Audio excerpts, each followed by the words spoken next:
Hello, everybody, and welcome to a few minutes here with Mark as I continue down the journey of faith-filled leadership and throwing in some pearls of wisdom I've learned over 40 plus years in industry, working, and all the things that happen to a Christian man this day.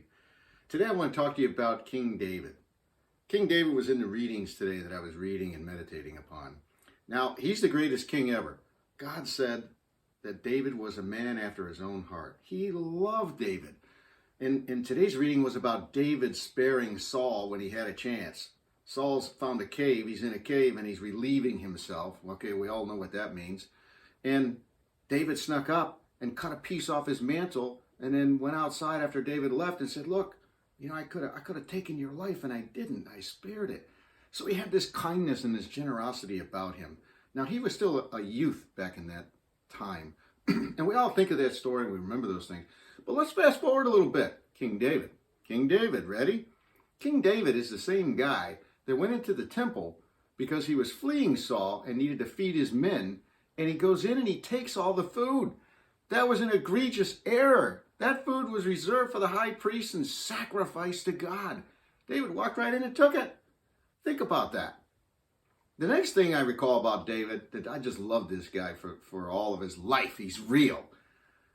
He sends a guy off into battle when he was king because he had a lustful eye and he wanted to go after this guy's wife. So he sent this trusted soldier, this great soldier that he depended upon, into battle, knowing he would get killed. And when he died, he took that woman as his wife.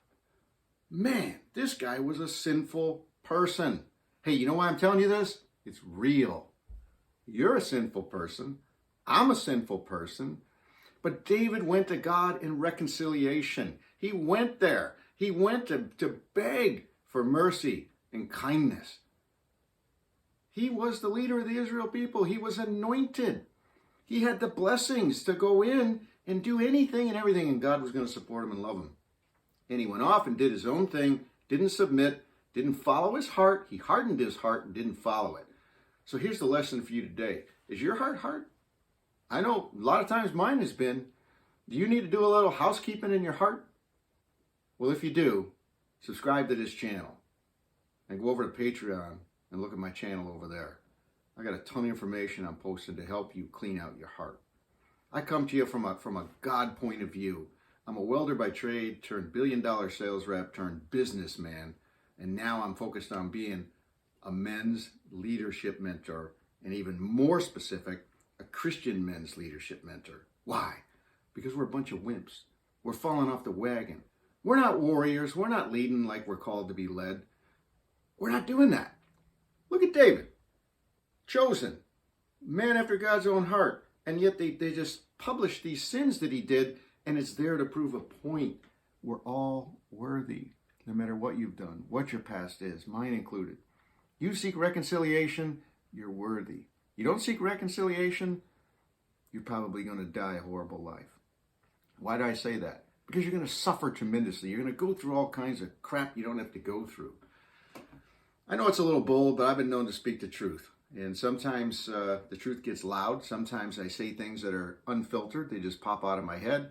Sometimes I say things that are revealing and a revelation to you. And most of the time, if they are revelations to you, there's two choices. It's either going to make you feel good, or it's going to shake you up and make you feel a little uncomfortable, maybe even hurt you a little. I'd love to apologize for that, but I can't. See, I'm following God's call in my life.